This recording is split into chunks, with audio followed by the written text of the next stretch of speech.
We all have them, those strange little habits that we kind of worry about. But what if I told you those quirks aren't flaws at all? What if they're actually signs of something really powerful going on upstairs? Let's get into it.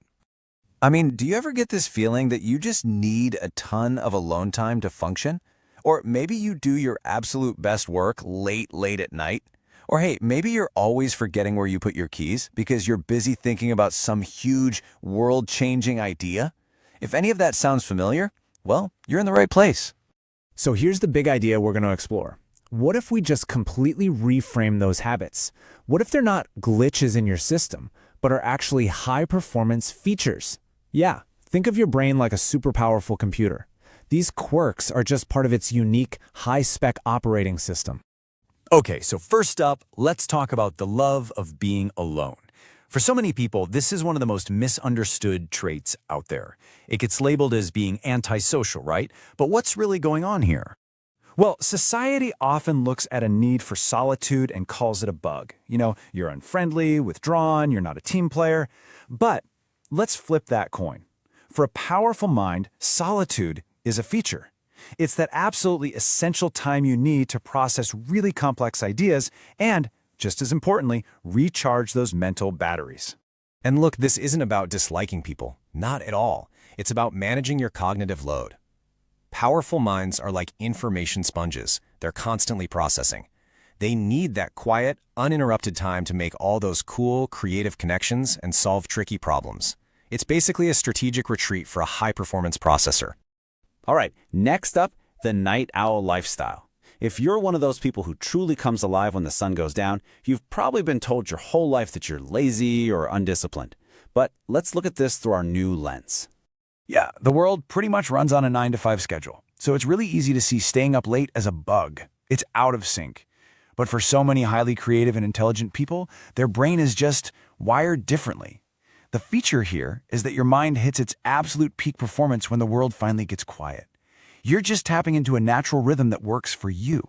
Think about it. The quiet of the night, it just wipes out all the distractions. It allows for that amazing state of deep work, where the real breakthroughs happen.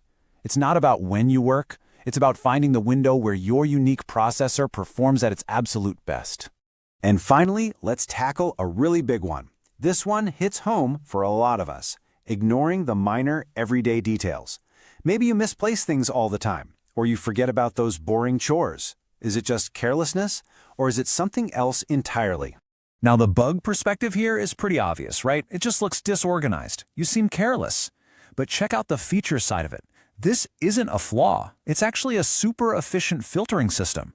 Your brain is automatically prioritizing its precious processing power for the big, high-impact problems. It's conserving energy for what truly matters. Your mental energy is a finite resource, right? You've only got so much battery life in a day.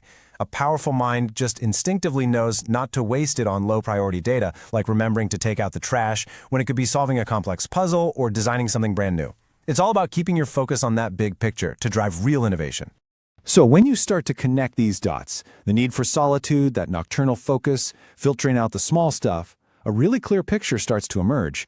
These aren't just random, isolated habits. It's all about how your entire system is built from the ground up. So listen, your personality isn't something that needs fixing.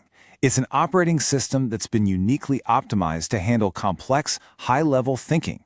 These quirks we've been talking about, they are the very things that enable it to work so incredibly well.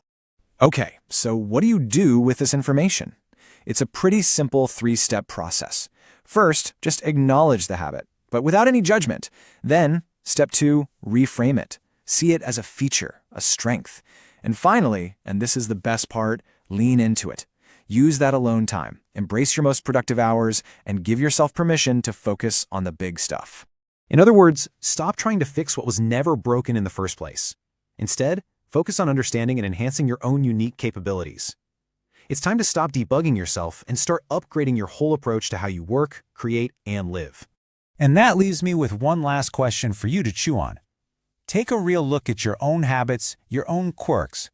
Which one of those things you thought was a bug might just be the source code for your greatest superpower? Something to think about.